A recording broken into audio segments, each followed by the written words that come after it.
Welcome, everyone, broadcasting from the Wraith Games Studio, part of the Wraith Games Network. This is the N3rd podcast. I am your host, Rich Kiefer, and joined once again today by the Fry Man himself, Fry. Yep, it is me, Fry. And the Magic Man himself, Lance T. Miller. What up? All right. So what have you guys been up to? Sleeping. That's it, sleeping. And Hitman. And Hitman. Lots of Hitman. Lots of Hitman. Yeah, because you're, almost 100%? I'm 300%ing the first one. The first games. And you already got the 100% in two. I 100% of the first one originally. Yes. With all the challenges and everything. Yep. True 100%, even true in 100. game. Then I 100%ed 2. Now I'm 100%ing 1, but I'm only doing the trophies. I'm not going to get every possible objective. I'm just doing trophies. You are a mad lad, sir. Yep. Insane. That's why I need sleep. You need therapy. But Lance, yeah. So Fry's been gaming it up on Hitman, and So we are coming to the close of a Kickstarter that we've had going for a deck of cards that I worked on called the Vegas Diffractors, if you want to look that up. I've also been setting up my own video game live stream, going back and resetting that. I've had one for a long time and for whatever reason wasn't able to actually get back to it and really get it going. Now there's new technologies that allow you to get a stream running up and faster and more smoothly. So been working on that, have a couple of more playing card projects in the works and some secret projects that I am not allowed to discuss at this interval. exciting Yeah, stuff. the So two of us need to talk about something time. Amber knows about it. I haven't talked with you about it yet. no business talk on podcast. Yeah, I don't want my ID getting out. It's genius. It's genius. But you mentioned that you want to get back on streaming. Do you have a channel name that you would like to plug? It is just Lance T. Miller, exactly as it sounds, no uppercase or lowercase, and it is on Twitch. All right, you heard It it is here. part of the Wraith Games Network. You heard it here, audience. Go check out Lance T. Miller on Twitch. All right, so we got the housekeeping out of the way, so now we are on to the topic of the show, Mm-hmm. which is Yes, I'm waiting for it. kind of a hypothetical. I have been waiting for this moment since we first started. Yes. I think you've pretty much called it, Oh, though. I can't wait. I think you're right. Yeah, and the topic this week is more hyperbolic than it really is. The downfall of Disney? Question mark? And the reason why I say And that over is here, it's because- an exclamation mark. Do it! Yeah. No way. Sometimes somebody else can step up and kind of take the reins. The reason why I say this is, more hyperbole than anything is, obviously, we don't really believe Disney's going to go out of business. It's not. Oh, no, the company's going to stay around, but man, their legacy's about to be tainted. I think it's like anything else, though. If you look at any company in history, there are periods of highs and lows. Disney has had some lows in the past, and they rebounded. They recovered from them. They brought in new, fresh talent and brought it back up. And that's kind of what you're seeing. This is kind of the 90s Apple era, only for Disney. Right. They're on the downward spiral. They'll come back around. Maybe, maybe not. We don't know what the future holds. But yeah, so that's going to be our topic of the show. Before we get into that, let's talk to those who may be joining us for the first time and asking, well, what the hell is this? What is the N3rd podcast? All it is, it's a pretty simple concept. Group of friends, 3 of us, Lance, Fry, and myself. We're just a group of friends, and we just like to talk about anything nerdy, from comic books to movies, video and board games, just anything that's happening in the nerd culture multiverse, basically. So, And how they relate more specifically across the multiple platforms, because there's a lot of times that we are able to catch those interweavings either from insider sources that we have connected to studios or comic book publishers, things like that, board game publishers. We can pull all of that information and then pair it with a lot of our opinions and kind of insight into things that we have seen in the past. And it used to be that we just talked for hours on this stuff, and we said, you know what, screw it, let's make a podcast. Yeah, might as well. now we're on episode 3. Holy shit, we're doing it. Yep, we're on a roll. All right, now on to the main topic. I'm going to break this up into 3 separate sections because obviously Disney is a hydra of sorts that owns many companies, but 3 main brands. We got the Disney brand, we got the Marvel brand, and the Lucasfilm, which contains the Star Wars mostly and Indiana Jones. So we'll start off. He's sitting over here doing the He's doing the Hail Hydra, and I'm just ignoring him. I was trying not to laugh while you were discussing that. I was just ignoring him because I'm a dick that way. But all right, we're gonna go with Disney first. Yep. So the Disney arm. Kind of Disney and Pixar together. Yeah. They're one and the same. Disney owns Pixar again. Yeah. It's that on again, off again For relationship. how long this time? Probably for good, because where else is Pixar going to be able to make experimental stuff with a safety net of Disney money? That's true. I mean, the problem is they got so pissed off last time when they were wanting to do something that was true to their vision that they said, okay, you know what? We're going to buy our rights back from Disney and then make this thing true to our vision. I think that was where Pixar was actually the strongest, but maybe they didn't have a lot of the funding resources that they needed in order to accomplish those goals. Yeah. So it's kind of one of those catch-22. And I'm gonna talk more about that as we delve deeper into this. So Disney in the past, I would say 3 to 4 years, especially 2013 Oh man, or 2014. Most maybe of my life they've been on. a juggernaut. I Yeah. mean, the 80s was kind of towards the end of the 80s was like this resurgence, when they started putting out like Little Mermaid. Some of those late 80s movies, it was like huge. The 90s they were unstoppable. It was amazing. Yeah. Things were hitting theaters. And there then was so much excitement. There was new technology that they were introducing. I remember when they built the first 3D scene into Beauty and the Beast, Mm-hmm. but still kept a 2D rotoscope feel. There was a lot of nuance. Now they've lost a lot of that. They've lost the passion. Now it's just a money-making machine. Yeah. it is a corporation now. It's always been a back corporation, but it's more. You can see the business decisions The more greed blatantly. has taken over where the arts and creativity Or- used to reign supreme. I'll play devil's advocate. Or is it that we're older and we're more aware of that, and we're not? Mhm. Yeah, because if you think about it, As a it would kid, be you're our not thinking about generations now the ones coming into the corporation Mhm. going, hey, I've always liked Beauty and the Beast. Let's remake it. Well, the thought process on that is I know it's a right issue. it's rights, because all those Disney movies that everyone thinks are Disney movies, like They license. Tales, those are all licensed from their respective properties, which are older than dirt. And to keep those rights going, they have to keep remaking them. Then again, not all of them were actually licensed because some of them, like you said, the stories are older than dirt. You can go back to the earliest Brothers Grimm tales, Mhm. and even before that, and actually Oh, find definitely.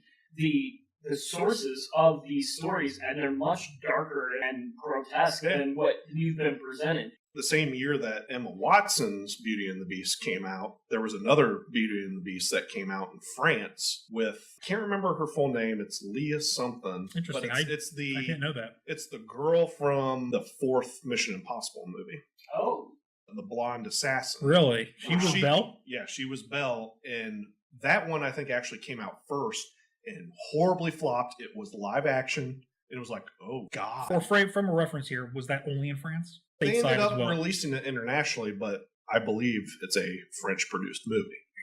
Okay. And then Disney's launched, I think, just like a month later. so usually what happens there is whichever studio has the ability to market more first in whichever country of origin is the one that gains the market Yeah. share. Despite one video or film being better than the other, it's really whoever spends more money marketing first. Which I'm glad you said that, because that's the crux of the issue that I wanted to bring up. Are they relying too much on remakes and nostalgia and not producing as many originals as they did in, let's say, the 90s and early 2000s? Definitely. Now, why some of them have actually been good, going back to Beauty and the Beast, that was a pretty good movie. But, we saw already 2018 was horrible for Disney, with the exception of Wreck-It Ralph got decent reviews, but they had Wrinkle in Time, absolutely bombed, and Nutcracker Bombed. Kind of the big thing I noticed with that was they marketed the living crap out of those two movies. Like, it was everywhere. Every time you went to the theaters, like, hey, let's show this special behind the scenes thing. Disney was pushing it, which almost made me believe, even before they came out, I'm like, they're pushing this movie really hard. I don't think it's good. I think they're just trying to show you the best parts of the movie to get your ass in the seat. Oh, that's exactly what they did with that. And it just... I think you're missing something else really important here, and this is where some knowledge of the history of Disney comes in. What we're seeing is the transition from Disney's 9 old men, the men who really carried the artistic styling and the passion, they're dying off. Mhm. They Yeah. are being replaced by new talent that is eager to prove themselves, but have not put the time in that these guys did. Now, imagine 40 years from now, if that same crew that is transitioning in now has got that gumption and the stick-to-itiveness that these guys had. They went out into the field and painted all kinds of real-life scenes and stuff like that just to inform what they were doing in the studio.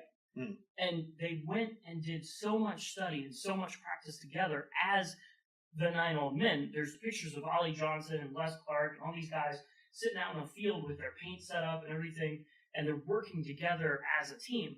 Well, now the Disney's corporate culture is just pump it out fast, get it done, and let's get another thing on the table. Yeah, as long as it breaks even or even a little bit more, we don't care.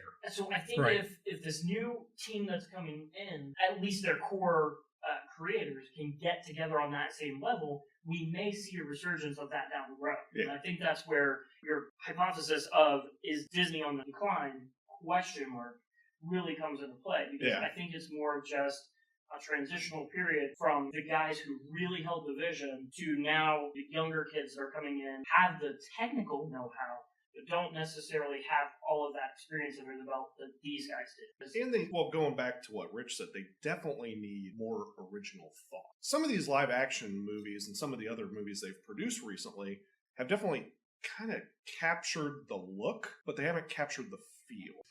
I'm going to run down some animated movies and live action movies that Disney did in the early 2000s and 2010s. You'll start to see a pattern. All right, in the early 2000s, we had movies such as Lilo and Stitch, Emperor's New Groove, Monsters, Inc. All juggernauts so far. Emperor's New Groove was low. Treasure Planet. That was a miss. That was definitely a miss. I like it, but it's... And we got things like Brother Bear, Teacher's Pet. Yeah. But then we have live action as well. Mixing, we got some Pirates of the Caribbean, Curse the Black Pearl. That started a franchise. Yeah. The first couple are really good. People disparage four I like. The first one was really groundbreaking. And I think... because who the hell thought a movie based on a ride would have been good? Yeah. It had no right of being as good as it was. Right. It was good. It was just great. Because the next movie I was going to mention is also based off of a ride, and that was The Haunted Mansion. Yeah, Eddie Murphy. That was pretty bad. And that was awful. It was rough, to say the least. That was the drizzling shits.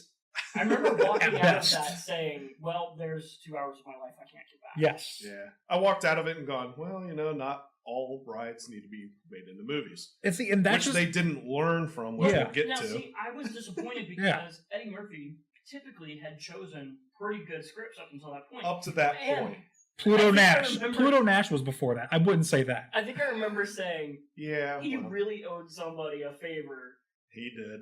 Fun fact about that movie, Pluto Nash, that was actually made, I believe, in 94 or something like that, and it was released in 96. It was held in a vault for a couple of years before it was released in 99. But yeah, it was held because people were like, no, this is it. It was filmed way earlier than when it aired because they held it in a vault. They had a release. I forget who released it, but they just released it for I think they should have just profit margin. Yeah. At that point, that was like there was a couple years where you just didn't hear his name. You have to remember during that time, I don't want to box him in based off, immutable qualities, but he was the most successful black entertainer at that time. Guess who was rising in the ranks at the time? No, Will Smith. Will Smith. That's true. Man in Black. Yeah. Granted, Wild Wild West wasn't flop, but he also had. But he had star power. Yeah, he had 2 rap albums, where he didn't cuss at all, so he was family friendly, kid friendly. Millennium's a pretty damn good album. Yeah, he had a music career and an acting career, which then obviously turned us into an acting career. Will Smith was rising, and he exploded after Independence Day. He had Men in Black. See, and that was the thing is Eddie Murphy. Day and Men in Black was that really hurt. Yeah, that really boosted him. The thing is Eddie Murphy became famous really because of his stand-up. His stand-up is amazing, and his stand-up is very granted. It's the name of his stand-up, but it's raw. It's raw. And now, fun fact, I used to stand in my living room and actually quote that. Mm-hmm. And then I would go to school and quote that. Oh, yeah, you get in trouble. Something that Eddie Murphy brought up in his original stand-up. He used to quote Richard Pryor. Oh, yeah. In his school. And he got in trouble. And so I would basically do the same thing. I was quoting Eddie Murphy, Robin Williams, early Bill Cosby. A lot of the original kind of comedians that made being a stand-up comic great, I would sit there and kind of mimic in school. And you're exactly right. It was well, and people don't remember. It's like I said, Eddie Murphy got famous for being kind of dirty. Oh yeah, not so, kind of. He was super dirty. But when he started doing movies, he started going family friendly. He had to start going family friendly. Yeah. And the producers and directors and they pushed him that way. And we talked about this recently. Nutty Professor is kind of marketed as a family movie. Oh It's no, it's not. The jokes in that are very adult. And very, prior to that, another very 48 hours. Both 48 hours and another 48 hours. He's more traditional Eddie Murphy. Exactly. He was allowed to still retain even the first two Beverly Hills Cops. Anyway. To get back on track, what are we saying by all this? Disney ruined Eddie Murphy's career. Sorry. Didn't Disney do the Dr. Doolittles? I don't think so. I don't know. If they did, they ruined his career because there were two of those and then like one with the daughter. I don't know. Hold for a moment while we gather this intel. Oh no, we can keep talking. I think beyond Eddie Murphy, though, there were so many other things that were happening in Disney's offerings that there was enough around the board. They had a lot of great animated. It also goes back to a Hollywood mistake that it happens all the time. You get one success based off an idea. Hollywood doesn't understand that that idea is not what made it successful, but they keep whoring it. Yes. So Pirates of the Caribbean, a movie based on a ride. It was a success. So what did Disney do? They went, we've got plenty of rides that aren't movies. Let's do, Haunted Mansion. A few years later, they continued tomorrow. You have to kill either the franchise or make it new and fresh each time to where you're not feeling like, okay, I've already watched this movie 4 times. Right. But then that's getting back, let's go full circle here. Right. Now let's look at the movies that were released in the later half of the 2000s. So we have Incredibles in 2004. Amazing. Chicken Little, 2005. Yeah, it was okay. Cars in 2006. Cars was surprisingly good. Cars was great for that generation. I did not want to see it because I'm not a big racing fan, and that movie was good. I was a little bit older by that point, and so I started seeing like my nieces and nephews really loving that franchise, and I thought, you know what? Here's something cool for the kids. But kind of a good, unique idea. It's like, okay, in that universe, there are no people. It's cars watching other cars on the racetrack. It was a kind of a bonkers idea, but it worked somehow. But there were people, though. No. Because they talked about the bypass being built, and they showed houses and things like that and other buildings. It was not being built by the cars. Cars were not the constructors of those things. The cars happened to be the inhabitants of the original town. So you never see the people, though. But it's alluded to. It's alluded, yeah. And then to round out, up until 2010, we had WALL-E, the last two Pirates of the Caribbean movies, Bolt, Up, G-Force. Okay, Up broke my heart. Up is still amazing. Up is a bait and switch. Oh, and then the last animated movie in 2009 before 2010's Princess and the Frog. That was pretty good. I didn't get to watch that one. I think I saw it when it came out. But it was so strange because they took the Princess and the Frog theme and then they threw it in Louisiana. Which we have voodoo powers. They turned him into a frog. A lot of the build-up and the marketing and stuff for it. Yeah, it was for whatever reason in my life. And that was actually for taking, like you said, properties that are old as dirt. They threw such a good spin on it. Yeah, and there you go. I enjoyed it. It was unique enough with voodoo and Louisiana, so it was. And I think that was the first. No, that is kind of strange because I don't remember anyone's names other than Tiana. Tiana, yeah. But yeah, Tiana again, and that was cool to see that, she was the first African American princess, Disney princess. I did like that. Yeah, and that was really cool. Final for that because of the significance. Yeah, of that was huge. Yeah. Okay, so now we're talking about Disney to the 2000s until 2010. Now 2010, this is where shit. I don't think goes off the rails, but it's starting to become more corporate focused. You also started seeing a lot of shotgun approach to the releases. Oh yeah, and it's not very focused, which really segments the market. Oh yeah, it does. All right, so we start with Alice in Wonderland, the live action. The Tim Burton one, yeah. First one, all right. It was okay, but whoa, man, it was strange. I gotta admit, it was strange. I'm a Tim Burton fan. I like that darker side of his mind. Is it dark or is it emo? It's Tim Burton. Yes, you can't really classify him as emo, despite the fact that everybody says Tim Burton is Hot Topic. He is. But I've seen enough Nightmare Before Christmas shit in that store that it'll last me a lifetime. I agree. And there are other reasons I hate Tim Burton's Alice in Wonderland, but that's for another time. No, say it now. Go ahead. This is about Disney. This is including Tim Burton producing Alice and the second Alice. It destroyed any hope of any time soon, it might happen in 10 years, of them making a live action version of Alice McGee's Alice. Okay, which but people have been talking about that for years. American McGee? There was. Yeah, what did I say? Alice McGee? Yeah, you said Alice McGee. American McGee's Alice. There was an interesting parody that came out around the same time called Malice in Wonderland. Yeah. For those that don't know, American McGee's Alice was a video game in '99. And there was a sequel in 2009. Was it? Yeah. Wow, man. It's about Alice who goes to Wonderland, but she's actually clinically insane. Yeah, basically the first two books are still canon when she's a good kid, but when she comes back from her adventure in the second one, her house is burned down and she goes insane, so Wonderland becomes destroyed. So she goes in there killing them with a butcher knife, because she has a butcher knife.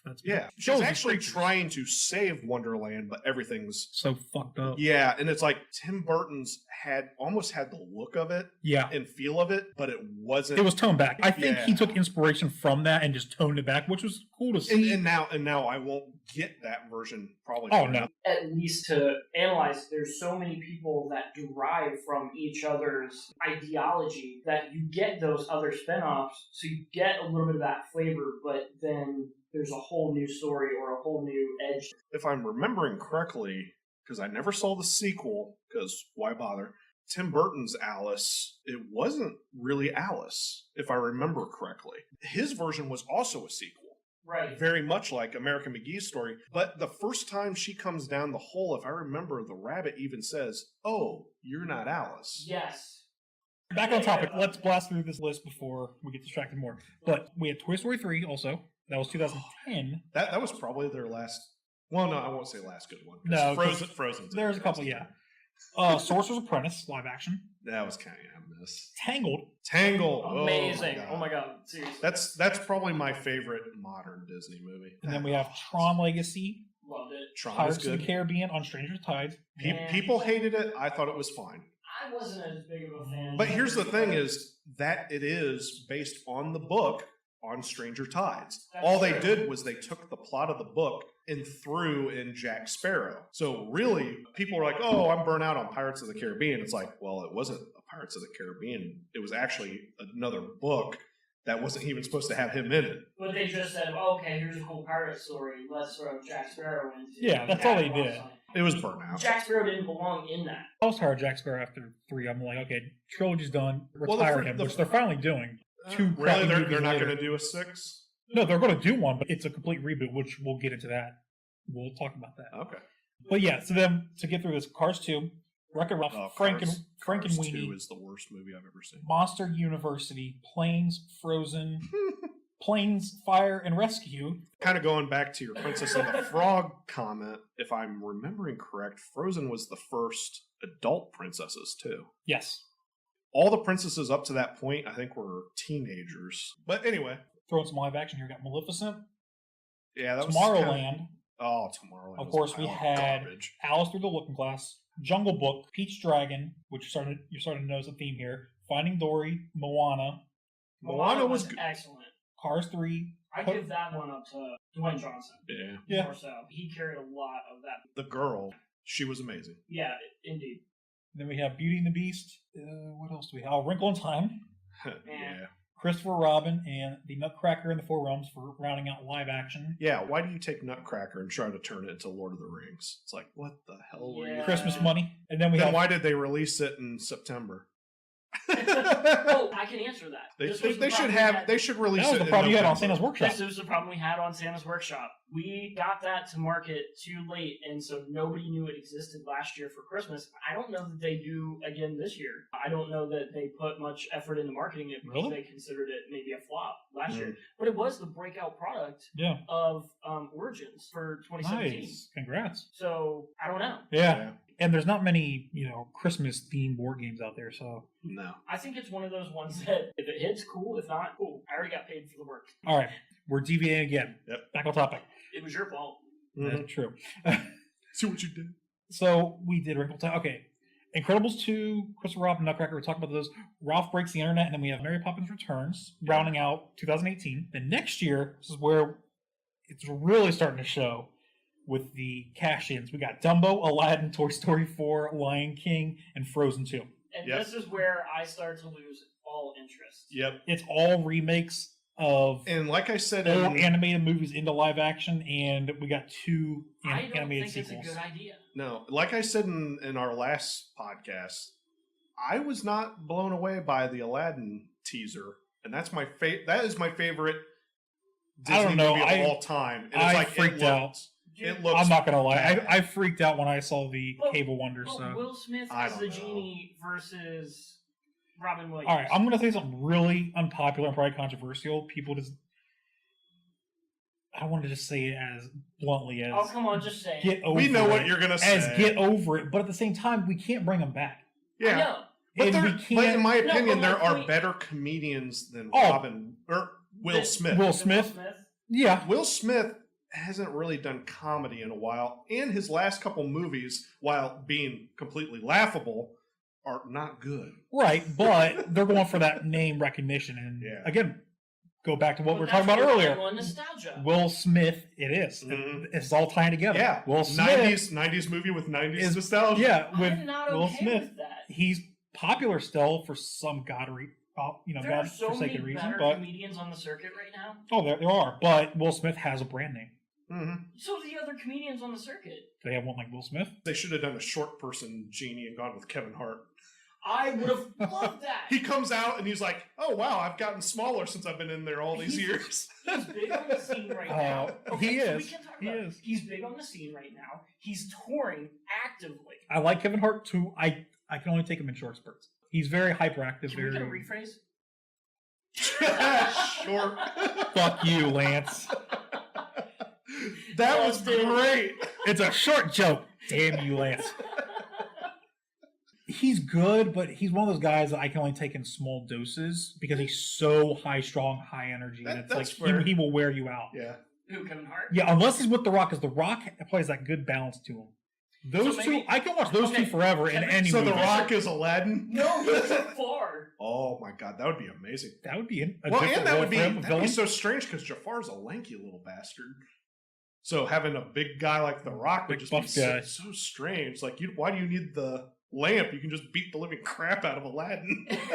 Well, because remember, Jafar ended up turning into a genie himself. So now he's got that phenomenal, colossal power. In space. So you get somebody that has that beefy for the end of the movie, right? That'd be interesting. Anyhow, it could work. Or Vin Diesel. Oh god. Well, as long as the two of them aren't in the same movie, because that ain't gonna happen. The way Vin Diesel portrays Groot, despite the fact that all he can say is "I am Groot," but he's put so much careful emphasis on it. No, into the intonation. Well, he better because he's getting paid $10 million to do that. So right. And all he's doing, and he's not even on the set. He's just in a voice booth somewhere saying 3 words in like 10 different languages. Yeah. Which good for him. He found a way to make a crap load of money by doing nothing. Even the baby Groot, I was shocked that's his real voice. That wasn't a modifier. Right. It was like, oh my god. Okay. But okay, whatever. Fun fact on that, because we're gonna transition here into the second brand of Disney. We kind of beat basically the parallels we're drawn with those two are. It's you can tell it's very 90s nostalgia fueled for 2019. Right, instead of bringing it into... There's no originality. Exactly. At all. Instead of bringing new stories, Don't get me wrong. Yeah, they need to have like those. something unique, like the Disney Emoji Movie. No. I kind of want to punch you right now. Yeah. Because that means I am shocked that wasn't a Disney movie. That is like up their alley. that means it's a some movie, and fuck no. All right. Oh my god. Well, I think there is a some show. There might be, and it's probably awful. Probably. I don't know. I don't watch it. There's only one Disney show I watch right now, and we'll get to it here. All right. What you got? Well, you mentioned Vin Diesel, who plays Groot, who is in the Marvel Cinematic Universe, which is the second it's company. Almost like we had a segue. Yeah, it's almost right. You know, how can we make that any more obvious within Marvel? Marvel. I don't know what you're talking about. Marvel is the company that obviously they were struggling until Disney bought them and turned them into a freaking juggernaut. Disney didn't buy them until 2012. 2013. They were on the upward. Disney didn't buy them until they were on the upward swing, which is common. They had promised, Disney. Yeah, they had promised, but let's be honest, they went bankrupt twice before that. So but true. So Disney has this history of doing that. They look at they definitely Pixar, do. Right? Pixar did a couple of their first things, and people flipped their hell, and Disney steps in, buys it, pushes it further up an arc, and then as soon as they start declining, they're like, okay, maybe not. And they go back to their own thing. So I think that we're going to see the same thing with Marvel. Yeah. So they hit their upswing, and they're going to start putting out some other movies that maybe won't do so well or won't get as much. Yeah, there's got to be a plateau coming. We haven't seen it yet, but it's got to be. Yeah, because the question that everyone keeps asking is, can Phase 4 and beyond keep up the momentum that Phase 1 through 3 has established, with Phase 3 ending and this whole connected story ending with Thanos? Then Marvel has even come out and said, Kevin Feige has even said that the next phases aren't going to be, they may be interconnecting, but it's going to be more of like an interconnecting in an Avengers way, where it's going to be these 6 movies that may interconnect, or 5 movies that interconnect into a 6th movie like Avengers. And then after that, it's wipe the slate clean. Yeah, but you're not going to have this villain popping up in the other movies going, right. It's time for me to do it. Yeah. Yeah, right. It's very much, it's going to be smaller scale again, and it's according to Marvel themselves. So, and they even said it's going to be more cosmic, more out there. And I think they're going to take more risks. Well, yeah, may or may not. They even said that everyone may not like it. And from the script leak of Avengers 4, you see that influence, and it could be a very divisive movie because of that. Here's where you have to understand a little bit of business forecasting. They realize that the older generation may not be willing to buy into it, but the younger generation, the ones that haven't had comic books permeate their lives, that haven't had a lot of the influence that we have, the but MCU is starting to hit that point where they want to go to the theaters. They're starting to gear those stories towards those folks a little bit, so they're not necessarily afraid to introduce characters that we maybe were like, whatever. Well, Captain Marvel is the first in that, because Captain Marvel, the depiction of this Captain Marvel is only been around since 2011. Right. Yeah, it's not Miss Marvel, which is what it's Captain Marvel. Yeah, right. Yeah, we grew up with Ms. Marvel. This is Captain Marvel. Which is real strange for me, because being a huge X-Men fan, is like, okay, I know the whole backstory between Miss Marvel and Rogue and all that. Right. So having her, are we getting an X-Men series at some point? Yeah. So actually having her as Captain Marvel from the get-go, it's like, okay, I gotta actually put aside a lot of my personal feelings and just go into that movie just not caring. Well, Captain Marvel is going to be totally different for even people that read the Captain Marvel comic, because it's going to be different. Marvel's is still alive. Yeah, it's even in that comic in 2011, Marvel, he dies and passes his power on, which is very much like the Green Lantern. Instead of a ring, it's just the transfer of powers. And yet Disney is not going to approach He gives her no, because she already has the powers. Marvel is still alive, but she doesn't remember anything about her Earth days. So she's trying to remember her Earth days as a human, but she's infused with this Kree power, so she's thinking like a Kree. And you can see it in the trailers. It could be like the Ultimate version. He just walks up to her and hands her the watch with the suit in it.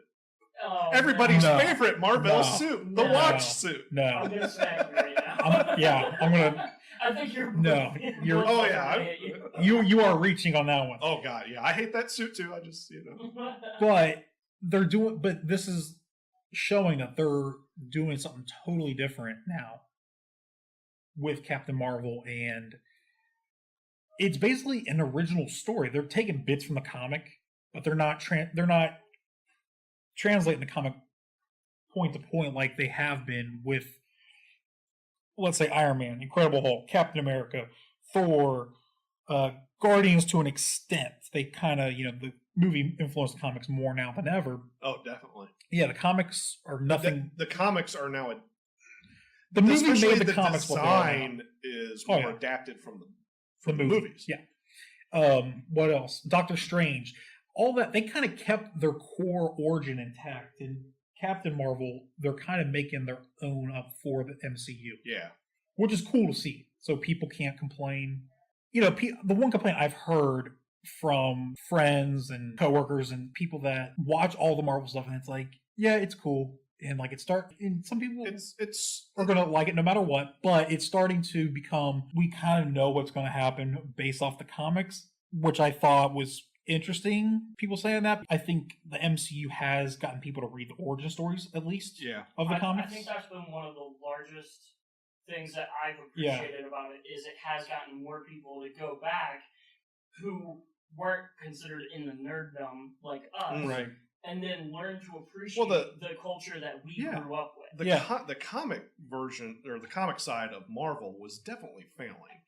Oh, it was a dying thing until the MCU came along. It's like, even Phase. I would even argue now it's still not that great. Their not comic great, sales but are it's getting better. DC, it's better than it was. No, DC is killing them in comics. Marvel is killing it in the movie. In the show universe, I would say DC has the edge, but that's really not saying much. But before Iron Man came out, most people weren't talking about comics. Like the casual people, there was just who gives a shit. Well, now they're like, well, I really like Iron Man. I want to go pick up an Iron Man. I'm gonna go back up there a little bit. I would say comics, no, but I would say at least DC had the edge going into this whole big battle that seems to be now between the fandoms, between DC and Marvel. People forget DC was way popular even during Iron Man 1, because you had the Dark Knight that came out during that time. Dark Knight came out the same summer as Iron Man. Yeah, and Dark Knight was a better movie, and the Dark Knight made more money. There was a long period of time where DC was capitalizing just on the Batman IP alone. Well, Batman's a juggernaut. Oh yeah. Since '89, Batman has been a juggernaut. Yeah, exactly. And I think that's where you can look at the history of these things and realize, okay, that even DC put out some bad versions of Batman. Yeah. So we're going to see a lot of the same thing with the Marvel universe. Okay, they're going to put out some bad versions that we may not buy into, but then some of it maybe they hire a different director and we go, oh, you know what? This is amazing. Mm-hmm. That is true. The retelling or the pendulum swings. Exactly. The pendulum does swing, but I think with Marvel, it's theirs to lose. I think they'll lose people not off of bad stories. They're going to lose people in the weirdness. The weirdness and the complex nature of the cosmic side especially of some of the stories or characters that they've teased. They've been teasing Namor for forever. Yeah. But now that seems like that's actually a possibility. Like, they got to get the rights back from Universal. Huge possibility. They're talking. They really, really want to do a Namor movie, and it's like the mass audience still probably won't like it because it's an unrecognizable name, and because DC has already beat them to the market with Aquaman as a movie. So they're going to have to do something that Marvel different. is trying to rip them off, but it's exactly how it was done. Well, they're already assuming that with Wonder Woman and Captain Marvel. Yeah. It's crazy because you have a lot of these parallels where people are going to start comparing the two publishers and say, well, I really identify with this franchise more so than this one. While we, as the original consumers of the Namor storyline and everything like that, would appreciate probably more so than the Aquaman storyline. Oh yeah, they wouldn't, because that's the thing. Aquaman's more mainstream though. They wouldn't have to buy it. A lot of people. Well, here's the thing: a lot of people know Aquaman more, but he's still a joke. That's what DC has to get past. New 52 redeemed him for me. The new version of Aquaman that's being played by Jason Momoa. Yeah. Jason Momoa. But he gave him some strength that has been unfounded. Yeah, but they're doing away with all that history and the jokes. they're doing it well, but they still had that upward battle. Marvel's upward battle is different. They basically It's expectations. It's expectation from the fans, but from the general audience, the only thing they have to battle up with is who the hell is this guy? Because no one else knows. Right. But there's also two words that are being thrown around in the past year and a half that could hurt Marvel and DC. Superhero fatigue. Yes. Is it real? Yes. Yes, it is. I feel it. I'm feeling it. I'm the wrong person to ask because I'm a superhero junkie, so I will watch anything from DC or Marvel. I'm still watching it. Well, I'm still watching it, DC but and man, I'm Marvel, tired. We have so many television shows that deal with people with superpowers now, and coming from different origins. So they re-released Sabrina. Oh, yeah, on Netflix. Yeah, It's actually freaking amazing. it is. That's like Riverdale, isn't it? It's a more realistic take on gritty, dark it's- take on Sabrina. And this is Riverdale where- and Sabrina are both Archie comic. but this is Oh, where I we didn't go know back to Sabrina the was. whole Oh, fact yeah, that all Sabrina's these an Archie houses comic. are reliant I never on that delved into nostalgia. those too much. I've seen the weird crossovers that piqued my interest. Were like Archie meets the Predator. I'm like, what the fuck? That's kind of cool.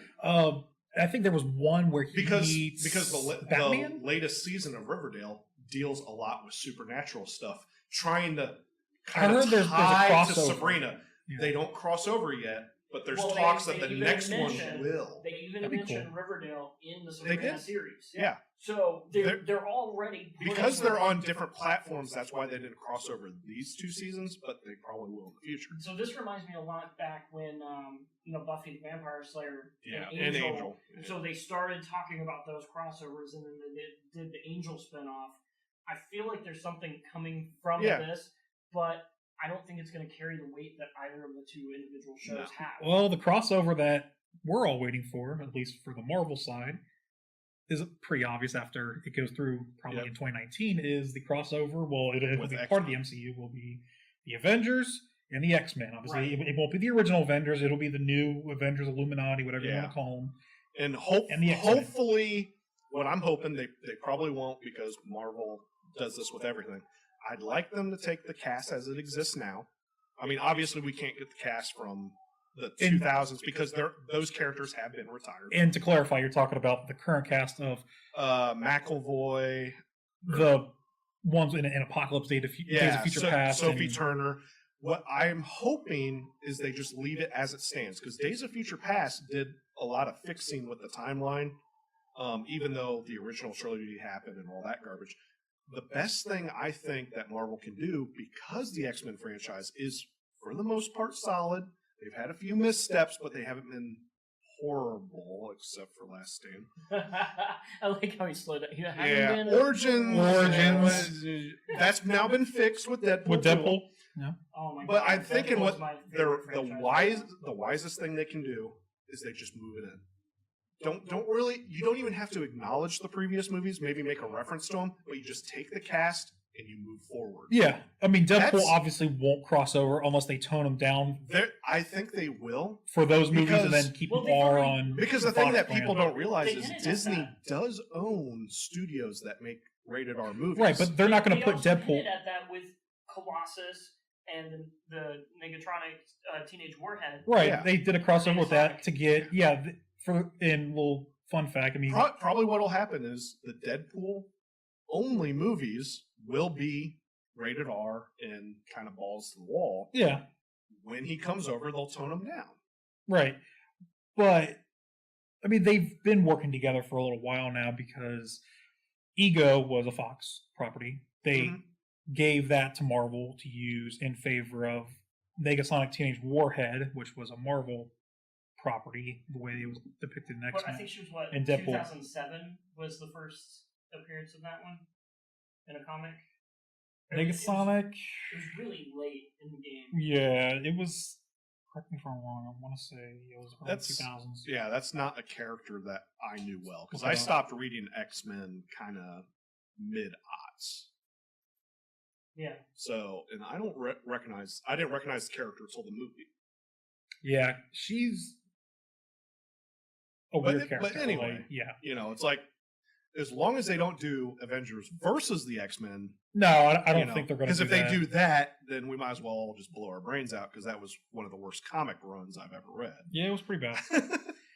It was Well, Actually, if they did that, they would have a lot of explaining to do, just because Avengers. You got a lot of explaining to do. Well, Avengers versus X-Men, the underlying theme of that was the Phoenix powers, which, you've got the Dark Phoenix movie coming. Yeah. However, that timeline was like the Phoenix powers had been broken up by that point and distributed. Yeah, it would be so Phoenix 5. It would be so odd. So, but yeah, I really do hope they just take the X-Men and just move forward. Don't recast it. I was butthurt at first when they recast Spider-Man. Oh no, I enjoyed Tom Holland more than Andrew Garfield. I do now, and it's definitely a better Spider-Man, but at the time it was like, well, you just rebooted this. I don't want a third fucking Spider-Man. But here's the thing, you got to get that death stench off of Spider-Man after Amazing Spider-Man 2. So it's either you keep Andrew Garfield and you have to keep that canon, otherwise why bring him back and not keep that canon? Yeah. You have to reboot. Like, from a business perspective and a branding perspective, it's like, okay, this is going to be a totally different Spider-Man. He's in high school. And you can't have Andrew Garfield. And now, in hindsight, I definitely enjoy it better. But at the time, I'm just like, that was when I was in reboot fatigue or remake fatigue. It's like, that's fair. Jesus Christ, don't do this to us again. It's like, I don't care that the last movie was bad. I don't want another actor after 2 movies. That was the necessary evil with them acquiring the Spider-Man rights again temporarily from Sony. And it's now worked. It's worked out. So I think the other overarching problem is the loss of the visionary titan, Stan Lee. I mean, Stan Lee didn't really do much. He just executive produced and correct, but people could still consult him, and he was consulted constantly on the movie properties, right, and made sure that he had rights to say, no, I don't want this represented in that way. True, and especially with Spider-Man, that's more important. And I would say Hulk and Thor Hulk and not Thor, Doctor Strange, because he created those 2 characters. Over those characters and a lot of the other things that were happening. Well, I mean, he had a say because of his legacy, but he only, out of the current ones that we know and love, he only created Hulk and then Doctor Strange that are with us, and he had some heavy input on Thor. That's true. Captain America wasn't him. Iron Man wasn't him. Not taking anything away from his legacy, but I mean, if we want to talk about that, then the magnum opus of the whole series, they need to be consulting Jim Starlin then, because Jim Starlin created Thanos and he orchestrated that whole storyline in the 70s, and that's what we're at now. And I think, and that's another reason why I think it's probably good, with the passing of him, they don't have that knowledge anymore. They don't have that consulting. But maybe they'll start reaching out to some of the other creators. Oh, I think they're going to go more contemporary for this new phase. I think we're going to see my one fear, especially with them bringing in the X-Men. Dear God, do not consult Claremont. Leave him on your doorstep and give him the finger and say, "Stay the fuck out of our studio," because some of the worst X-Men runs that I've read were Claremont. I give him a pass. He's done some good ones. But on the whole, Claremont is not my favorite. On the whole, Preparation H feels pretty good. I couldn't resist. He's a visual storyteller. He's not a real storyteller. He's the Michael Bay of the X-Men universe. He goes, this would look cool if it blew up, or these lasers. Let's write that into the story. I don't want him anywhere near the new X-Men properties coming forward. So you would say that his runs are pretty bad, pretty crappy. Yes. Well, I have to agree, unfortunately. Yeah, that's fair. Now, one of the other issues that's coming along with this superhero fatigue, and it also ties into our earlier discussion of the Disney kind of business mentality, is certain Marvel TV shows are now being cleaned out. They really are. Yeah, the Netflix shows are being canceled left and right now. Yeah. That's because the rights are running out. Disney's going to take them back. They're not going to reboot their shows on Disney Plus. Though there was an announcement, especially with the latest cancellation, that those characters are not gone. Okay, but No, you those don't- characters aren't you don't- gone, but they will be- return in that same Hold on, capacity. so the reason those rights are being cleared out is Because it's they're- actually starting its own Yeah, network, exactly. similar Yeah. to Hulu and Netflix. Yeah, Well, Disney Plus. they own majority stake in Hulu now too. Yeah. Right. But and unfortunately, real quick aside, what you're seeing is Hulu and Netflix are now both becoming like the HBOs and Cinemaxes and all those. Oh, they're, yeah. they're becoming a competitor, so Oh, they're yeah. killing the show, so they're not pushing people towards Right, it. and they're trying to sell more add-ons for different things. Like I remember we logged in last week and it was like, oh, in order to see this, you have to pay us an additional fee. $8 Yep. to see this network stuff, where you used to be able to just see it readily. Mm-hmm. And I don't like that because you're starting to see Which a lot is more of funny that stuff. you mentioned that because Disney Plus will not include these canceled Marvel shows. No. Exactly. They've already confirmed it. No, they said if those shows they have said that continue they will stay on Netflix. until the rights run out, and then they're going to go to Hulu. Yeah. The talk right now is Hulu's going to get Hulu. like those shows will be gone forever because Netflix made those, but those shows could return to capacity on Hulu and not Disney Plus because obviously they don't want that tone on their. And now the unfortunate Kid-friendly. part about that is that However- different directors, different. However, Yeah. what I Totally different people. Yeah. go similar conversation to what I was having with the X-Men. Please, dear God, don't recast them because those actors are perfect in the roles. And D'Onofrio has said multiple times that, okay, my run with Daredevil is done, but the Kingpin mainly is a Spider-Man villain. Yeah, the Kingpin could show up in So the third Spider-Man film. There's a lot of talks of them bringing those actors just directly over, going, okay, yeah, your TV show was violent, like we were talking with Deadpool. If you tame them down, you take the actor and the character and just stick them in. Oh yeah, I can see Charlie Cox reprising his role as Daredevil in a toned down. I mean, Daredevil's not that violent himself. It's the Kingpin that makes that since show season violent. one. Yeah. Season 1 was very violent, but since then it's been okay. Yeah, but you can write a PG-13 level story with Spider-Man, Now, Daredevil, and Kingpin. Now, and what still be good. I think you lose some of that actual relatability in that. I don't think you would with it being less violent. I think D'Onofrio, he can nail a character. D'Onofrio, He's not good because he's violent. He's good because he nails the character role. He is a mastermind. That is Yeah. true.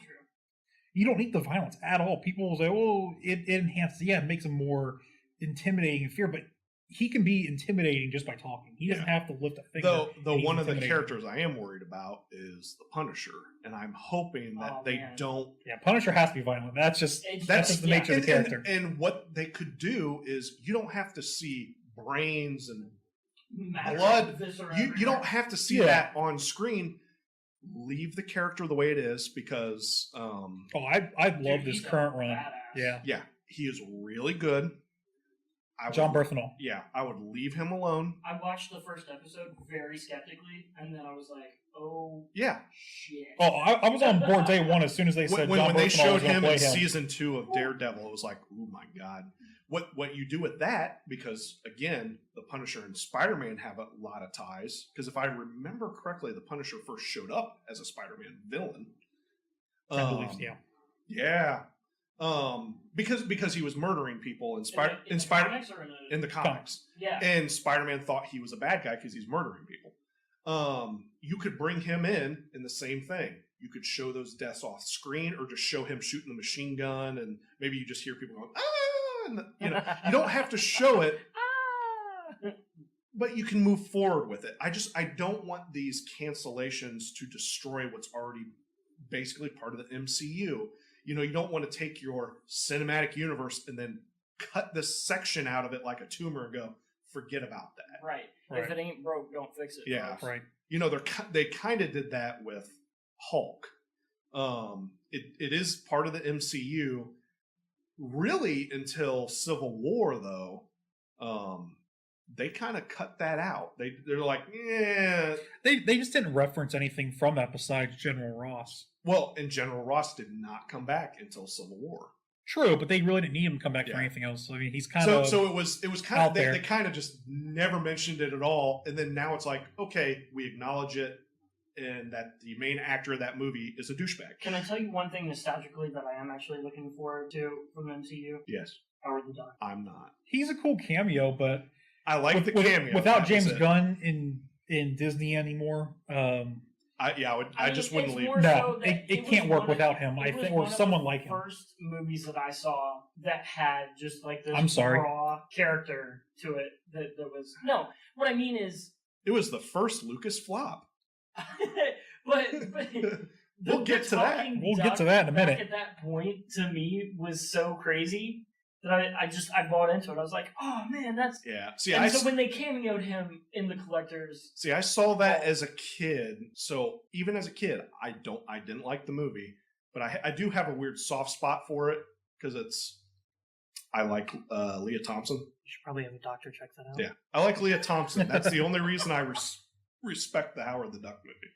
I liked it as a kid. As an adult, oh, it's garbage. It's horrible. Absolute garbage. It's horrible. So the cameo was nice. Childhood hope that the nostalgia. Yeah, but Howard the Duck in that movie and Howard the Duck in the comic are two totally different They were entirely characters. different characters. The only other place I can see Howard the Duck. He's not.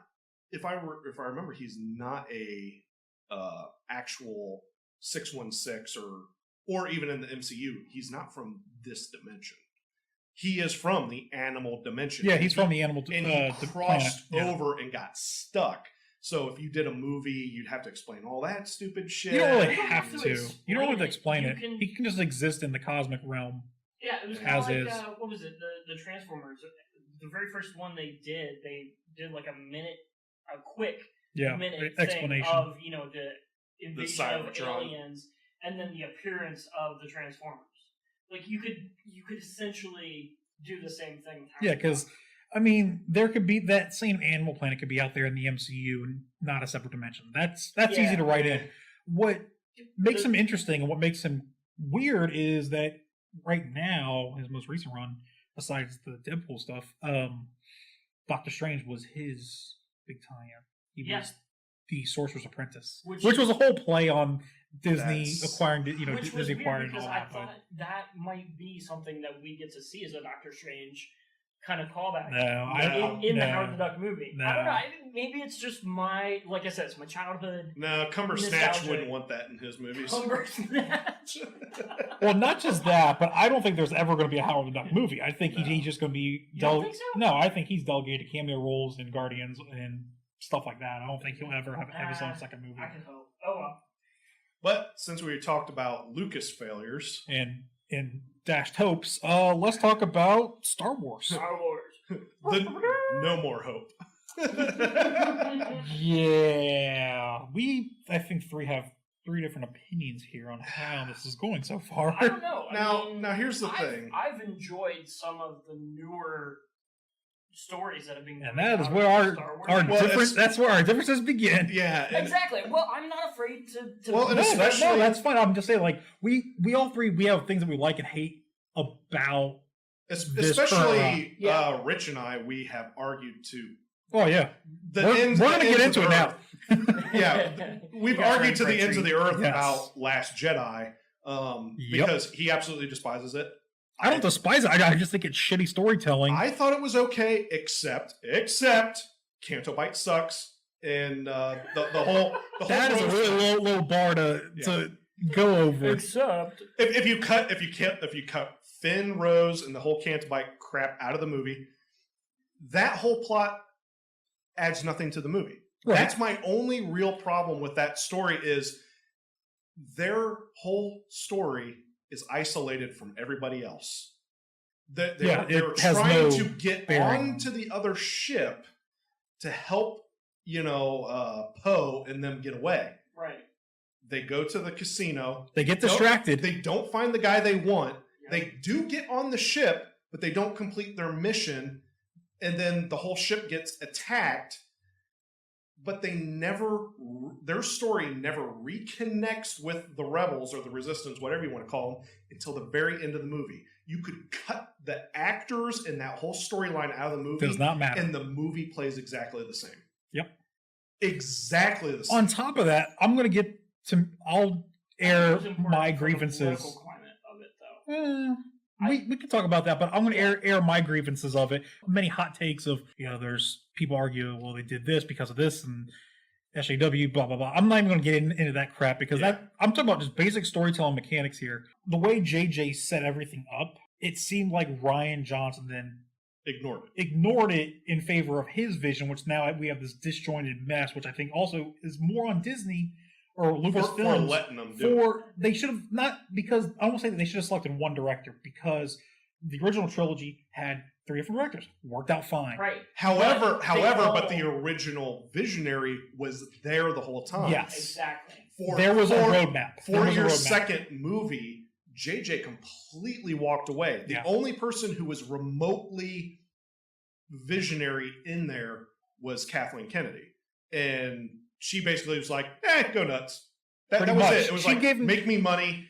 This is where too much free reign is not a good thing, because then Johnson did his own thing of what he thought it was. So then we had this setup. And then there was this huge backlash, which actually hurt Solo.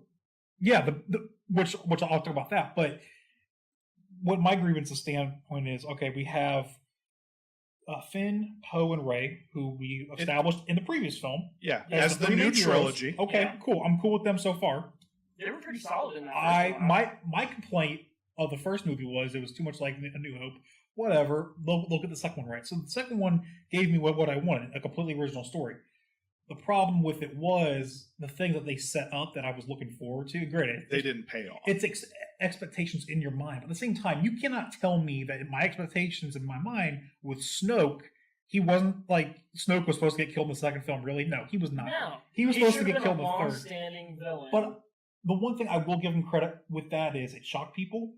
It also showed that. Now I don't know if this was intentional or not, but I think it shows that unlike Vader, Kylo Ren was willing to kill his master right there and then. Vader waited. Then Palpatine was going after Luke. That's when he turned on him. What he could have went after him at any time he wanted, but he was too chicken shit to. Whereas Kylo just did it. But at the same time, is it because Snoke is not as powerful as Palpatine? Yeah. Well, and in some of the expanded universe, Vader did go after. He did plot. He plotted and went after the Emperor multiple times. But the Emperor always knew about it. The Emperor was very intelligent and always thwarted him and beat the living shit out of him when he stepped out of line. Yeah, Kylo's kind of a renegade. It's kind of, yeah. I'm actually showed that he was sort of unpredictable in that, he was willing to kill both his mother and father. Yeah. And then, so when it came time to kill Snoke, he's like, I'm going to kill my mom and dad. Yeah. Well, and he always probably planned to kill Snoke, but it felt like that was a letdown of a payoff, because it's like, okay, we learned nothing about this guy. Why? How does he come out of the Empire's ashes, afford all this crap? Yeah, that is a problem. It's for me. It's not a movie ender like it was with you. It's not a movie ender. It is a problem. I will acknowledge that. It's not a movie ender for me. That was the straw that broke the camel's back, because then you have Kylo Ren, who was a whiny bitch in the first one, which I think we're starting. I just like to sit back and listen to these guys. Well, with Kylo... Oh, we're going down a tangent, buddy. I liked Kylo in the first film. I thought he was a whiny bitch, but I liked his look. I didn't like they took the mask off him so early, but they're paying for the actor. I definitely use his face. I like him in this one. He's better because he's more psychotic. Well, and I will say, I don't know.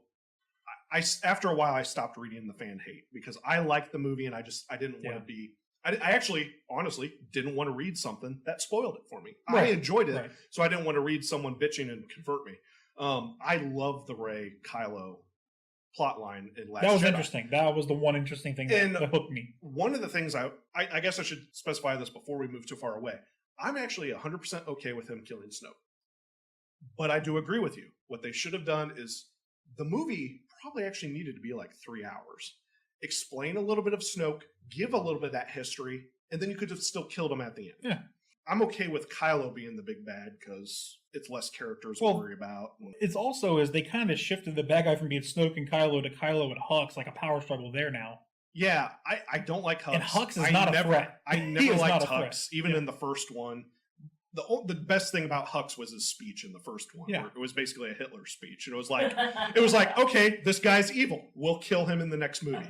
That's what I thought was going to happen. Yeah. Was, There's Hux, a lot of allusions a guy to with the force powers Nazi hierarchy dies too. before the space Nazi, and I'm like, Yeah. Hux is weak. Honestly, he has no powers. I do agree. I think Hux should have died in this one. Yeah, and he somehow survives on because Well, because it shows that he's able to actually motivate other people to take up the reins. He's also And conniving. you kind of need that. He's a also conniver. He's conniving because if you remember at the very end, he appears weak when after he needs the what would you call it? The force pull, force push explosion. Hux is about to kill Kylo. He knows he's a threat. He's pulling out his gun. He's gonna kill him. And then Kylo wakes up and he's like, "Yeah, no, don't mind me." Yep. Whatever. Anyway, I'm okay with the Rey and Kylo plot.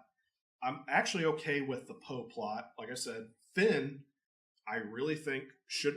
They shut the bed on that one. Honestly, if you would have kept it the way it was, however, had Rose let him die, if Finn would have flown himself into that gun and blew up the giant ramming gun, yes, you lose one of your Trinity.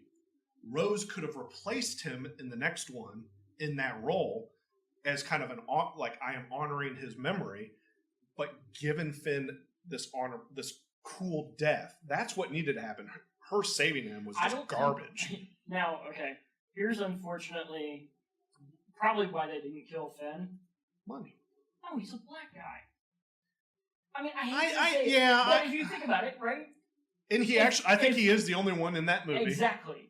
So if they kill him, there would be some outcry, but there would be a lot of outcry. But his death would have meant something. It would have been powerful, right? And I think that's sometimes where you have to take into consideration: is it better for the story, or is it better for? And I think they should have focused more on: is it better for the story? Because I do understand my upbringing in this, but I didn't think of it that way. I didn't see it as a race issue. I saw it as he should have died because that would have been the perfect moment for his story. You're right, because we have a lot of that same upbringing, and I'm sitting there going, okay, I could see your point. Yeah, when she swung in, I was like, what? Based on the world we now find ourselves in, if that had happened, there would have been a serious backlash. Possibly, but also I think I don't think they should have killed him. I don't think they should have. He is going to have to die. Probably. Well, all three of them will, but right.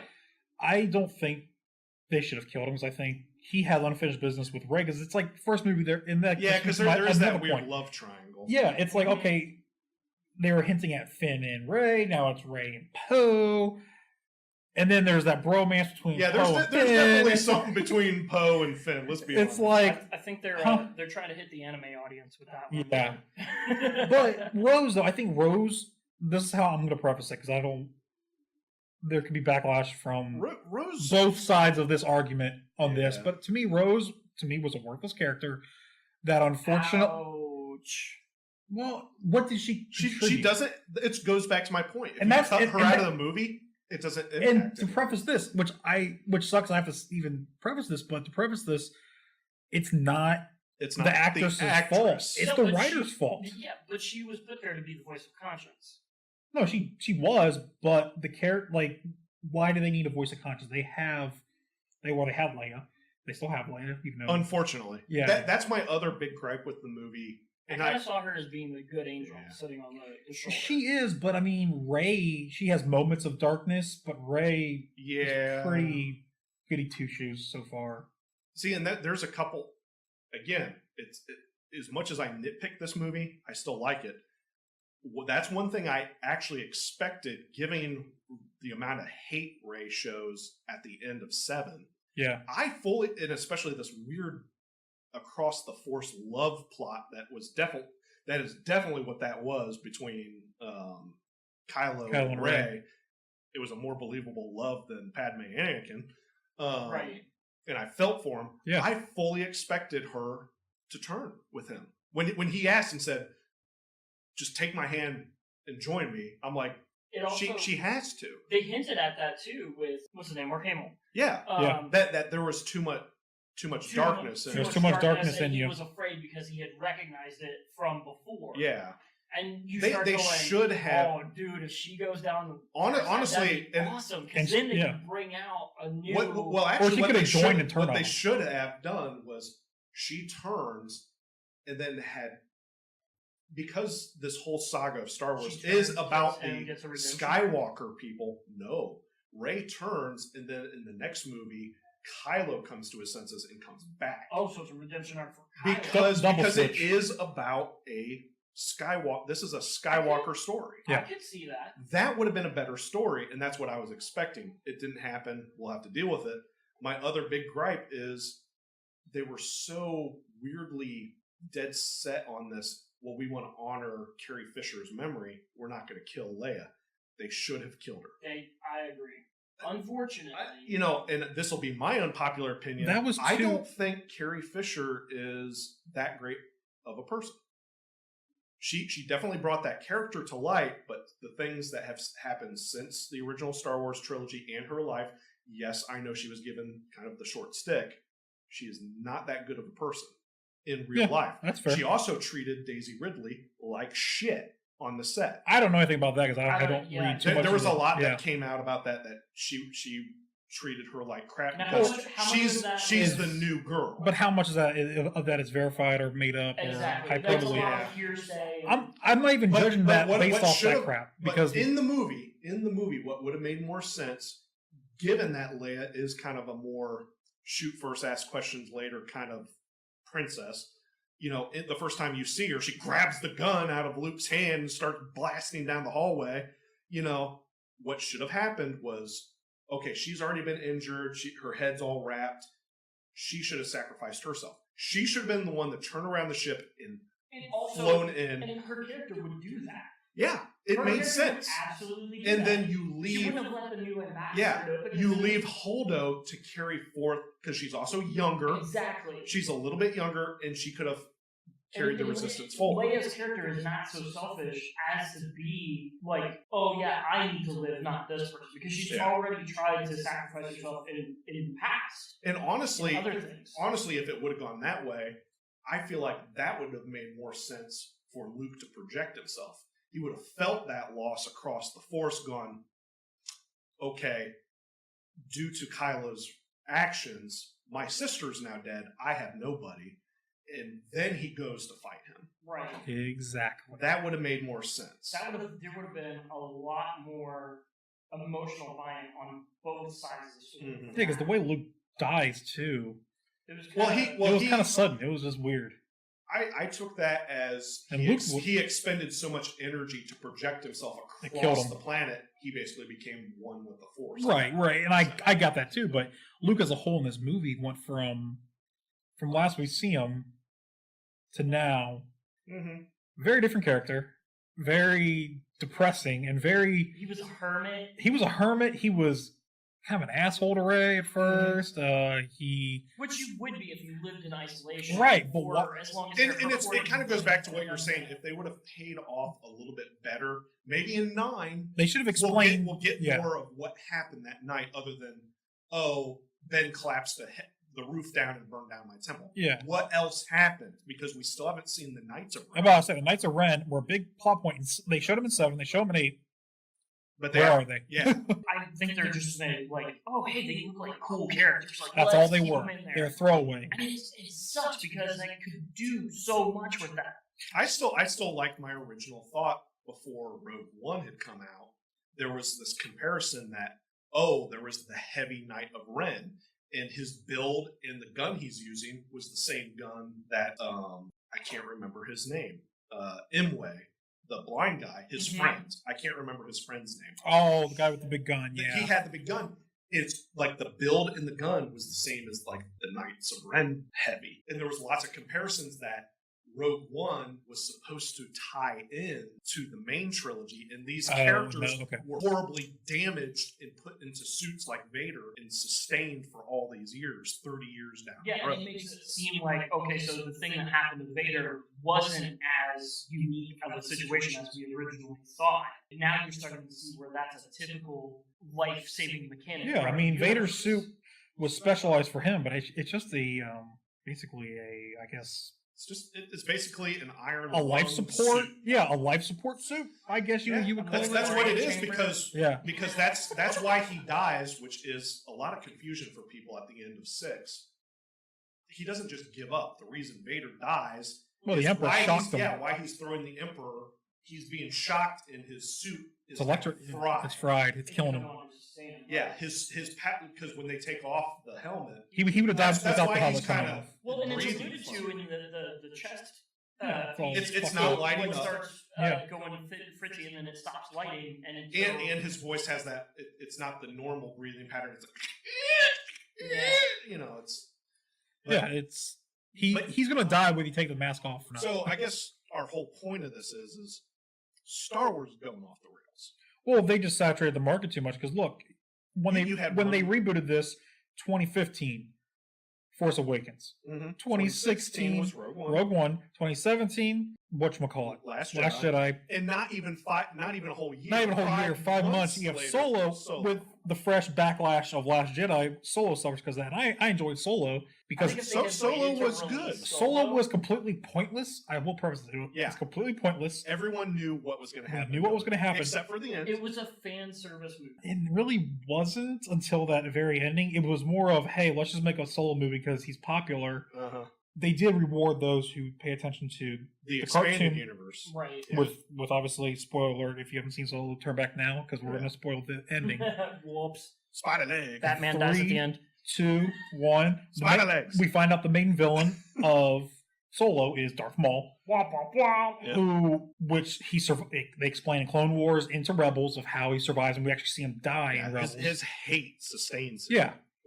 Which I thought was a cool wrinkle because the way Solo was set up for a sequel, we would have seen Maul in that movie, Yeah. and then he obviously would have stayed on Tatooine and then fought Ben Kenobi as an old Yeah. man, and then of course we know how And- that ends. Yeah, and I think we may still get that eventually because all the actors for Solo are still under contract.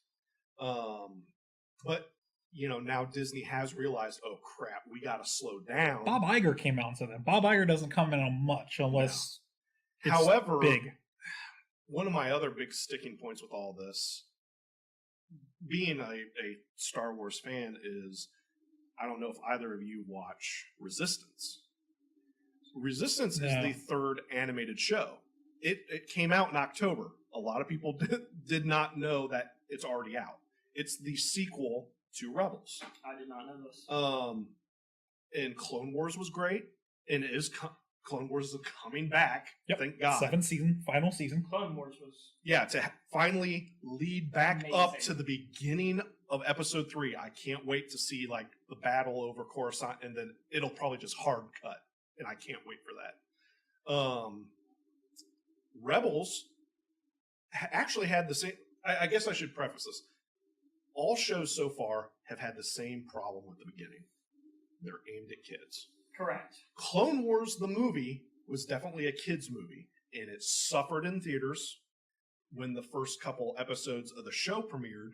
It was definitely kiddie, and it suffered. They realized, okay, we got to aim this at all the audiences, so we'll make it more like the movies. Right. They started making it darker, and the darker Clone Wars got, the better it was. And then it ended when Disney acquired it. Yeah, I had a lot of people tell me just skip past the first few episodes. And Yeah. get into, Yeah. I think it was like episode 5 or 6 or something like that. Yeah. Where they made those. I would watch changes. all of them, but take the beginning with a grain of salt. Yeah. Because you kind of do need the movie and all that to introduce Ahsoka and some of that. But yeah, it gets darker and it gets really good, and that's why people were so upset when it was canceled. Rebels starts, and I had the same problem. The first couple episodes, horribly kiddie. The main character, Ezra, has like this laser slingshot. It's in like the first It's pretty bad. 3 or 4 episodes, and they never touch it again because there was such backlash against It it. was such a weird weapon. Yeah, well, he gets a kind of Well, ghetto rig lightsaber. yeah, later on in the series, when he builds his first lightsaber, when he realizes he has a connection to the Force, he has a lightsaber with a stun gun on the front of it as Mhm. part of his hilt. That was cool. It was unique. He ends up doing away with that later on. Yep. I mean, like they did that with Darth Maul. Yeah, With the introduction of, hey, these lightsabers can actually be other turned things. into different Configuration. configurations. And even the Inquisitors and Rebels. Oh, the theirs was Inquisitors are different awesome. because it's a double-ended lightsaber, but it can spin around in their hand. And it's Yeah. like, oh my god, this is cool. But even that show started out kiddie, and as it got along, especially with the introduce of Thrawn from the expanded universe, it got really dark towards the end. And there was actually some stuff where Ezra was falling to the dark side and killing people. And again, spoiler alert, Whoops. turn back now. Yeah. He gets the dark lightsaber, which is really cool because they never showed that before in any Star Wars media. It's in Clone Wars. In Clone Wars, they showed it. I thought it was. They find. Oh, that's right. They find it on the end. Mandalore. Yeah, and then it becomes a fighting. Yeah, like a point of contention for like 3 or 4 episodes. But then it's locked away because it's too powerful for one Jedi to wield. Yeah, that was all cool. this shit. I thought that was kind of weird. Yeah, but the same problem now exists with Rebels. Resistance. See, the Disney, we can't even keep these straight. The show, I There's think, so many things. I think the show is now 8 episodes in. Okay, so this is fairly new. Yeah, months old. I think. And it's a short season too. I believe the season's only going to be 10 episodes. It is yet to even show a tinge of darkness. It's similar animation style to the previous 2, but they add this weird gloss over everything. It's weird. It almost looks like all the characters are action figures. Imagine the Clone Wars and Rebels art style. Shiny. It has a shine to everything. And this takes place between 6 and 7. Poe is in it, and it actually is Oscar Isaacs. Really? Yeah, he's showed up twice. It's him. Interesting.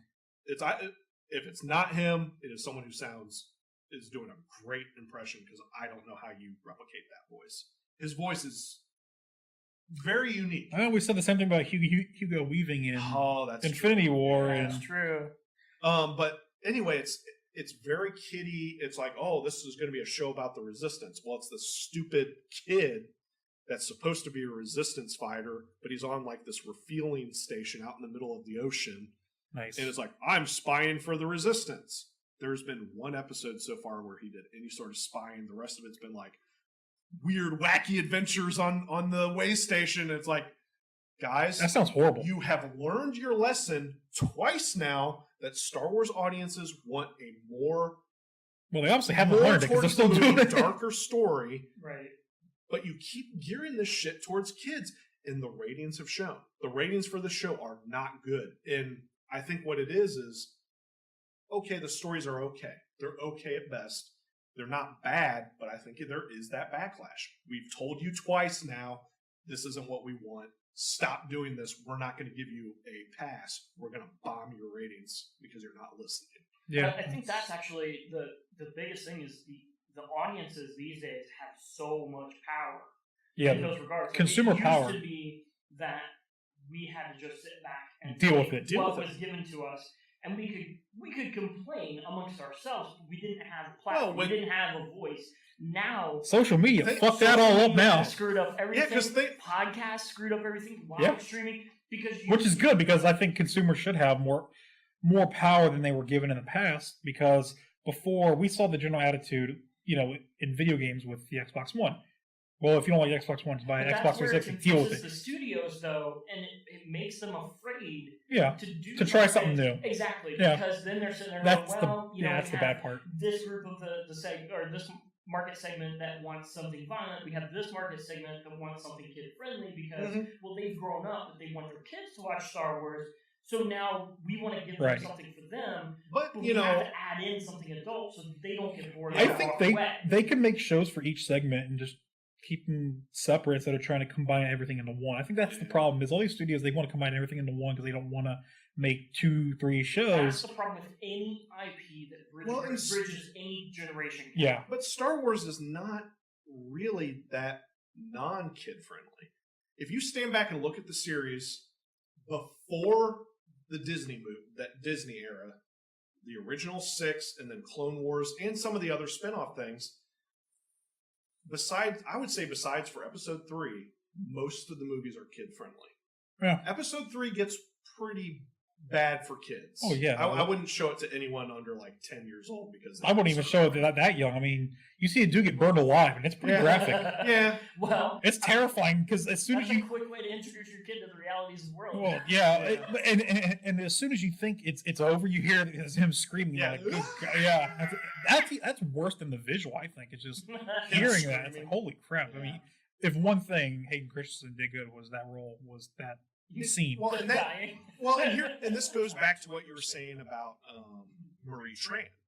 It's not the actor's fault. It's the It was writers. the writing and the director. Yeah. Hayden Christensen is not a bad actor. No. He does have a little bit of a stiffness to him, but in all honesty, I thought he was a fine Anakin. Well, his It's whining just- kind of showed in episode 2 because he really wanted to be Darth Vader then, and Lucas had to rein him in. And I think Well, because they his should have whininess. started the trilogy at 2. Well, yeah, but I think his whininess showed through that. But by episode 3, he was had come awesome. into Yeah, it, he yeah. was good. Well, and this goes back to something that someone has told. I heard years ago when it was just the complete saga, as it was 1 Yeah. through 6. That's it. I don't even think Clone Wars was around yet. Someone had said, think about it this way: who's going to become the ultimate badass ruler of the universe? The jock in high school who constantly beat you up for your lunch money, or the whiny little shit whose life has been nothing but pain and misery his whole life? Oh, Right, yeah. and has to learn how to overcome. It's like he didn't. He never learned how to overcome. He just became. He a bad became the guy Right. that shot up the place. Yeah. That's what he became. He Yeah. became the most evil person until obviously episode 6. And then hey, redemption arc. And But- he only got redeemed because his own son's being killed in front of him, and he couldn't take it. well, to be fair, he did chop his own son's hand off. So I mean, he would have Yeah. probably killed him beforehand too. Something changed with him. Wounding your son is still different than actively watching him die. That's true. Know, That's true. he knew what he was doing when he chopped Luke's hand off. It's like, hey, if you're going to keep slashing at me with this thing, I chop your hand off. Now listen to me, kid. I'm going to teach you a lesson. I'm going to learn you something. So what you're saying is that was just tough love. Yeah. But so that's some brutal ass tough That's love. Yeah. I don't know if I could ever chop my own child's hand. No, I don't have one. But So going forward with episode 9, kind of going back quite a few steps, I really do hope that JJ recovers this franchise.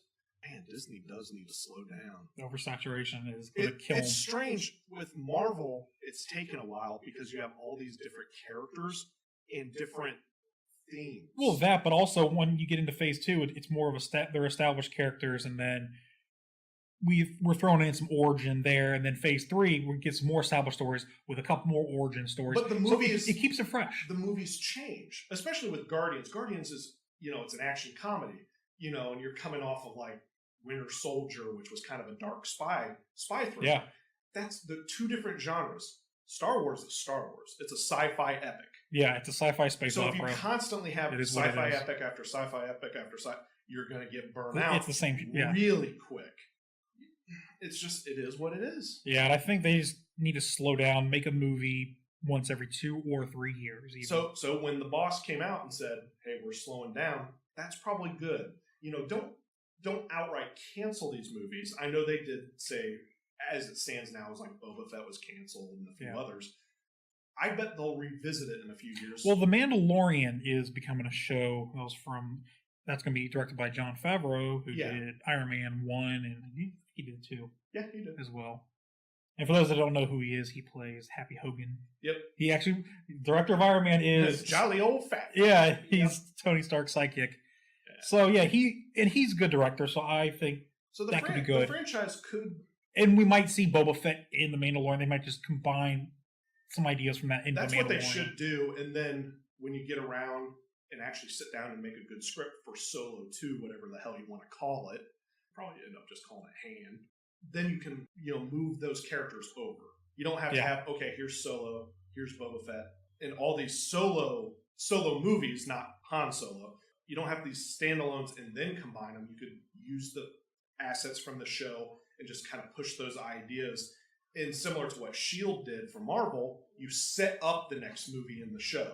It's like, hey, this is coming, get ready. Right. Yeah, and I think that would probably be a smart move on their end, just to But yeah, having Do a it that movie way. every year is ridiculous. I think this is one of those things where we're gonna have to kind of wait and see. This is definitely a wait and see thing because it's still too early to tell what's going to happen. But if 9 ends on a high note, they may start Yeah. revamping their Yeah. production. But it, if it may 9 work fails, And if that 9 was- fails, it's probably the end. And that's the whole point. probably of, for a good while. Yeah, and that's the whole point of why we brought this topic up is because there's so much potential and promise that we can see, but then there's also the potential to fuck it up Yeah. royally. And kind of the overarching topic of this was Disney. Disney saw that, but didn't know how to slow down. Right. Star Wars came out every 3 years, for each movie. Yeah. And then there was the big gap between 6 and 1. But still, it took time, and you kind of recovered from it. It's like even the disappointing ones. When episode 1 came out, everyone hated it, except for little kids. I walked out of theaters, thought it was okay. I can't believe I'm saying that. But you had time to recover, and you went, oh, episode 2's coming out. It can't be as bad. So you went and saw it again, and then people didn't like 2. Oh, well, episode 3's coming. Well, I got to see it finished. If you're putting out one a year, it's kind of like, I just don't care anymore. Yeah, now it's just like, And there were so many other things coming out at the same time that compete with it. had more interesting and compelling storylines. So you were like, you know what? I'm a fan of Star Wars, But Yeah. here's this other cool thing. I'm going to go Right. invest some time into that. right. Yeah, so I think, as Lance said earlier, I think it's just a wait and see thing. So I think with that wraps up our main topic for this week. Yeah, let us know Pretty if good. you think Disney's on the downward spiral or they're doing okay. They're doing Share your thoughts and comments, and just like us, it's okay to have different viewpoints. Yeah. In fact, if you don't, Don't we'd fight be in the really comment section, surprised. please. But Please. if you like Cars 2, get out. for as much as we joke about our differences of opinion and all that, for real though, because I know how it can get on the internet. It's please, it's people, fine. treat each other right. It's just Honestly, it's like Pop what we said culture. at the start of the Star Wars conversation. Rich and I have vastly different opinions on Last Jedi. We're still friends, and even though we're not going to yelled at each other saying, "You're wrong. That movie was great." Yeah, it's nothing personal, and I think people can get caught up on the internet. Of course, that stuff happens. So just treat each other right in the comment section. Also, let us know what your favorite Disney movie is. I always like hearing that because Yeah, sometimes you favorite get Disney some really weird, obscure ones. Like, do you like the Apple Dumpling Gang? That's a Disney movie. Dude, I remember that. Oh my God. Yeah, so that's gonna wrap it up. So we thank you for listening. But yeah, as I said, list your favorite Disney movie. If you liked it, hit the thumbs up. If you really liked it, then hit the subscribe button. Hit the bell. Give us a like, a comment, share. A rating, share, yeah. Share us with your friends, because of course that's how you grow. Yeah. And we're very transparent. we love you guys. We're and small. That's why we're doing this. Yeah. We've got some kind of crazy concepts and conspiracies on some of these things. Yeah. But if you don't, who knows what could happen? Yeah. So yeah. Until next time, N3rd out.